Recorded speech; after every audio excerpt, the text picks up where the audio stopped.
ਸਤਿ ਸ਼੍ਰੀ ਅਕਾਲ, ਤੁਸੀਂ ਦੇਖ ਰਹੇ ਹੋ ਦੈਨਿਕ ਸਵੇਰਾ ਟੀਵੀ। ਮੈਂ ਸੋਨੀਆ। ਸੋ ਅੱਜ ਚੰਡੀਗੜ੍ਹ ਦੇ ਵਿੱਚ ਰੋਜ਼ ਫੈਸਟ ਚੱਲ ਰਿਹਾ, ਜਿੱਥੇ ਅਸੀਂ ਪਹੁੰਚੇ ਹਾਂ। ਬਹੁਤ ਸਾਰੇ ਕਲਾਕਾਰ ਇੱਥੇ ਆਪਣੀ ਕਲਾਕਾਰੀ ਦਿਖਾਉਣ ਦੇ ਲਈ ਪਹੁੰਚਦੇ ਨੇ ਤੇ ਇੱਥੇ ਹੀ ਇਹਨਾਂ ਦੇ ਵਿੱਚੋਂ ਕੁਝ ਇੱਕ ਕਲਾਕਾਰ ਸਾਡੇ ਨਾਲ ਮੌਜੂਦ ਹੈ, ਜਿਨ੍ਹਾਂ ਦੇ ਨਾਲ ਗੱਲਬਾਤ ਕਰਾਂਗੇ। ਸਤਿ ਸ਼੍ਰੀ ਅਕਾਲ ਸਰ, ਪਹਿਲੇ ਤਾਂ ਕਿਹੜੇ ਕਰੈਕਟਰ ਦੇ ਵਿੱਚੋਂ ਤੁਸੀਂ ਉਸ ਦੇ ਬਾਰੇ ਜ਼ਰੂਰ ਦੱਸੋ। जी मेरा करेक्टर है चार्ली चैपलिन का। ਓਕੇ, ਔਰ ਤੁਸੀਂ ਕਿਹੜੇ ਕਰੈਕਟਰ ਦੇ ਵਿੱਚ? जोकर। ਸੋ ਇੱਥੇ ਰੋਜ਼ ਫੈਸਟ ਵਿੱਚ ਪਹੁੰਚੇ ਹੋ, ਪਹਿਲੇ ਤਾਂ ਕਿਵੇਂ ਦਾ ਲੱਗ ਰਿਹਾ ਰੋਜ਼ ਫੈਸਟ ਐਂਡ ਆਡੀਅנס ਜਿਹੜੀ ਤੁਹਾਡੇ ਕੋਲ ਆ ਰਹੀ ਹੈ ਉਹਨਾਂ ਦਾ ਰਿਸਪੌਂਸ ਕਿਸ ਤਰੀਕੇ ਦਾ ਹੈ? देखो रोज फेस्टिवल हमेशा ही बहुत अच्छा लगता है और हमेशा हम आते हैं, हर साल यहाँ पे आते हैं तो बड़ा ही अच्छा लगता है। चंडीगढ़ का प्यार जो हमें मिलता है इससे बहुत हम अच्छा लगता है इस बात से। और ये रोज फेस्टिवल है हमेशा की तरह बहुत अच्छा है और यहाँ के लोग बहुत अच्छे हैं। ਤੁਸੀਂ ਕੀ ਕਹਿਣਾ ਚਾਹੋਗੇ? मैं यहाँ की पब्लिक का एकता देख के और ये एक साथ जो पब्लिक आती है मेले के अंदर घूमने में और ऐसे गुलाब देखने आते हैं तो हमें बहुत अच्छा लगता है। और हमें भी खुशी होती है कि ये कला के ऊपर कि हम हमारे साथ पब्लिक फ़ोटो खिंचवाती हैं सेल्फी पॉइंट के द्वारा। ऐसे बहुत अच्छा। ਸੋ ਜੇਕਰ ਤੁਹਾਡੇ ਕੰਮ ਦੀ ਗੱਲ ਕਰੀਏ, ਵੈਸੇ ਕਿੱਥੋਂ ਦੇ ਰਹਿਣ ਵਾਲੇ ਹੋ ਤੁਸੀਂ? जी मैं तो राजस्थान से हूँ, ये मेरा भतीजा है। ਤੁਸੀਂ ਵੀ ਰਾਜਸਥਾਨ ਤੋਂ?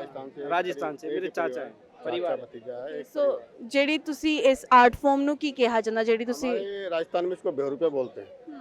बेहरूपिया जो ग्रुप होता है जो अलग अलग ग्रुप बनता है, जैसे आज चार्ली चैपलिन है, कल आदिवासी है, परसों जिंद है, ऐसे अलग अलग कैरेक्टर करते हैं हम लोग। ਓਕੇ, ਸੋ ਜੇਕਰ ਇਸ ਕੰਮ ਦੀ ਗੱਲ ਕਰੀਏ, ਇਹ ਫਾਰਮ ਕਿੰਨੇ ਟਾਈਮ ਤੋਂ ਚੱਲਦੀ ਆ ਰਹੀ ਹੈ ਤੇ ਅੱਜ ਦੇ ਸਮੇਂ ਦੇ ਵਿੱਚ ਇਸ ਦੀ ਲੋਕ ਕਿੰਨਾ ਕੁ ਜਾਣਦੇ ਆ ਤੇ ਲੋਕਾਂ ਦੇ ਵੱਲੋਂ ਕਿੰਨੀ ਕੁ ਪਸੰਦ ਕੀਤੀ जा रही है? देखो ये चलने को तो राजा महाराजाओं के टाइम चलती आ रही है, ये कला बहुत पुरानी कला है बेहरूपिया कला। मगर क्या है कि आजकल के दौर में थोड़ी इसकी लुप्त होती कंगार पर है, क्योंकि इसका कारण ये है कि ये मोबाइल टीवी ये जो चल गए हैं, सिनेमा चल गया है, इस कारण से क्या लोग बाग इसको कम रुचि लेते हैं। पहले बेहरूपिया गाँव में शहरों में घूमते थे फिरते थे, लोग बाग देखने को मिलते थे, भीड़ लग जाती थी, गाँव में बहुत अच्छा माहौल बन जाता था।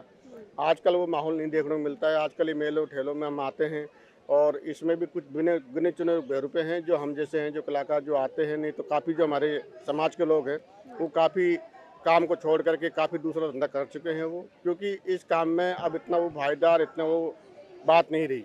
क्योंकि ये बेहरूपे जो कला है, जैसे बेहरूपा कला है, कठपुतली है, नट है, ये कला जो है धीरे धीरे लुप्त हो रही है।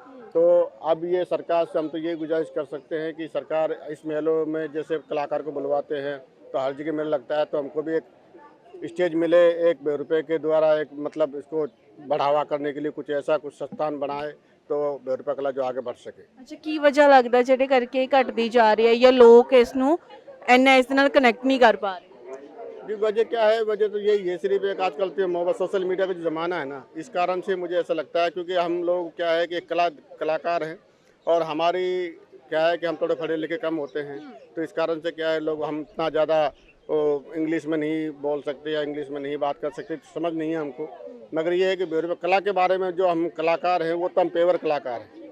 मगर क्या है कि जैसे आजकल लोकल बेहरूपे भी आगे हैं तो वो ज़्यादा कुछ पढ़े लिखे हैं, कुछ ऐसा है तो वो अच्छा स्टेज पर जा चुके हैं और हम जो है वहाँ की वहीं हैं अभी तक। ਤੇ ਤੁਹਾਡੇ ਬੱਚੇ ਇਸ ਕਲਾ ਨੂੰ ਅਡਾਪਟ ਕਰ ਰਹੇ ਹੈ ਜਾਂ ਉਹਨਾਂ ਦੇ ਵੱਲੋਂ ਕੁਝ ਹੋਰ ਉਹਨਾਂ ਦੇ ਫਿਊਚਰ ਪਲਾਨਸ ਰਹਿ ਰਹੇ ਨੇ? देखो ऐसा है, इसका माहौल को देखते हुए तो हमको ऐसा लगता नहीं है कि हमारे बच्चों को हम इस काम में डालें, क्योंकि हम ही हमारा पालन पोषण हमारा जीवन बड़ा मुश्किल से गया इसमें हो रहा है।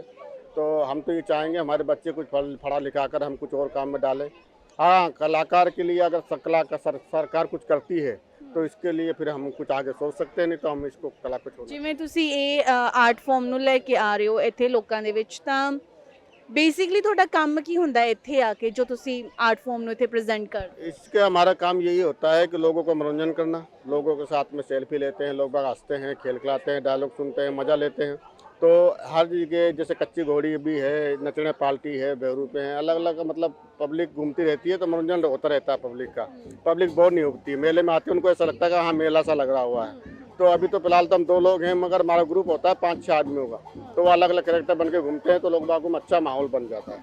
ਸੋ ਜੇਕਰ ਇਸ ਦੀ ਕਮਾਈ ਦੀ ਗੱਲ ਕਰੀਏ, ਅਰਨਿੰਗ ਕਿੰਨੀ ਕੁ ਹੋ ਜਾਂਦੀ ਹੈ ਕਿ ਉਸ ਦੇ ਨਾਲ, ਕਿਉਂਕਿ ਅੱਜ ਦੇ ਟਾਈਮ 'ਚ ਘਰ ਚਲਾਉਣ ਦੇ ਲਈ ਵੀ ਬਹੁਤ ਪੈਸੇ ਚਾਹੀਦੇ ਹੁੰਦੇ ਆ, ਸੋ ਉਹ ਉਹਨਾਂ ਹਿਸਾਬ ਦੇ ਨਾਲ ਤੁਹਾਡੇ ਘਰ ਦਾ ਗੁਜ਼ਾਰਾ ਹੁੰਦਾ ਇਹਨਾਂ ਦੇ ਨਾਲ? देखो ऐसा है जी कि आजकल के हिसाब से पैसा को तब देखा जाए ना तो हम इस काम को करें ही नहीं, क्योंकि हम काम को इसलिए कर रहे हैं कि हमारी कला बची रहे। नहीं तो पैसा की तरफ देखे जाए तो जितना का हमको पैसा मिलता है ना उतना का तो हमारा मेकअप ड्रेसिंग खर्च हो जाता है। मैं क्या है कि हम तो इस कारण से करते हैं कि भाई चलो ठीक है, अपनी कला है, अपनी ज़्यादा पर्दा करते आ रहे हैं इस कला को, तो अपन इसको आगे बढ़ाएं और सरकार भी कुछ इसमें सहायता कर रही है। नहीं तो अगर पब्लिक जो यहाँ पर आई हुई है वो कोई अगर ऊपर से हमको 10-20 रुपये 50 रुपये दे जाती है खुश होकर के, तो एक अलग बात है। नहीं तो रेट के हिसाब से तो हमारी स्टेम कलाकारों की जो रेट है वो ठीक है। अब जैसे यहाँ पर 3 दिन के लिए आए हुए हैं, 3 दिन का हमको पैसा मिलेगा, उसके बाद में हम घर चल जाएंगे, तो उसके बाद में कोई हमारा कुछ नहीं। ਸੋ ਜਦੋਂ ਇਹ ਫੈਸਟੀਵਲਸ ਨਹੀਂ ਹੁੰਦੇ ਜਾਂ ਫੈਸਟ ਨਹੀਂ ਚੱਲ ਰਹੇ ਹੁੰਦੇ ਉਦੋਂ ਤੁਸੀਂ ਕੀ ਕੰਮ ਕਰ ਰਹੇ ਹੁੰਦੇ ਹੋ? जी उस टाइम तो हम कुछ नहीं करते, सिर्फ एक मजदूरी कर लेते, जो भी हमको काम मिल जाता वो कर लेते, या कोई शादी ब्याह में या कोई वहाँ पे कोई फंक्शन होता है ऐसा जो हमको याद कर लेती है पब्लिक, वहाँ पे लोग बाग याद कर लेते तो हम चल जाते हैं वहाँ पे और प्रोग्राम कर लेते हैं। ਤੁਹਾਡੀ ਇਹ ਕਲਾ ਕਿੰਨੇ ਸਾਲ ਪੁਰਾਣੀ ਹੈ? यह मैं कह रहा हूँ कि 7 पीढ़ी तो हमको हो गई 7 ਪੀੜ੍ਹੀਆਂ जी, ਪੁਰਾਣੀ। हो गई। ਠੀਕ ਹੈ ਜੀ, ਬਹੁਤ ਬਹੁਤ ਸ਼ੁਕਰੀਆ ਗੱਲਬਾਤ ਕਰਨ ਲਈ, ਥੈਂਕ ਯੂ ਸੋ ਮਚ। ਸੋ 7 ਪੀੜ੍ਹੀਆਂ ਤੋਂ ਪੁਰਾਣੀ ਇਹ ਕਲਾ ਹੈ ਬਹਿਰੂਪੀਆ ਕਲਾ, ਜਿਨ੍ਹਾਂ ਨੂੰ ਇਹਨਾਂ ਦੇ ਵੱਲੋਂ ਨਿਭਾਇਆ ਜਾ ਰਿਹਾ। ਬੱਚੇ ਵੀ ਆ ਰਹੇ, ਫੋਟੋਜ਼ ਵੀ ਕਰਵਾ ਰਹੇ ਆ, ਐਂਟਰਟੇਨ ਹੁੰਦੇ ਆ ਬੱਚੇ ਪਹੁੰਚ ਕੇ ਇੱਥੇ। ਪਰ ਇਹਨਾਂ ਦਾ ਕਹਿਣਾ ਹੈ ਕਿ ਇਸ ਦੇ ਨਾਲ ਕਮਾਈ ਨਹੀਂ ਹੁੰਦੀ ਇੰਨੀ ਜ਼ਿਆਦਾ, ਬਟ ਆਪਣੀ ਕਲਾ ਨੂੰ ਅੱਗੇ ਵਧਾਉਣ ਦੇ ਲਈ, ਜਿਉਂਦਾ ਰੱਖਣ ਦੇ ਲਈ ਇਸ ਆਰਟ ਫਾਰਮ ਨੂੰ ਇਹਨਾਂ ਦੇ ਵੱਲੋਂ ਹਾਲੇ ਵੀ ਕੈਰੀ ਕੀਤਾ ਗਿਆ। 7 ਪੀੜ੍ਹੀਆਂ ਦੀ ਪੁਰਾਣੀ ਆਰਟ ਫਾਰਮ ਹੈ ਬਹਿਰੂਪੀਆ, ਜਿਸ ਦੇ ਬਾਰੇ ਇਹਨਾਂ ਆਰਟਿਸਟਾਂ ਦੇ ਵੱਲੋਂ ਜੋ ਹੈ ਜਾਣਕਾਰੀ ਦਿੱਤੀ ਗਈ ਹੈ।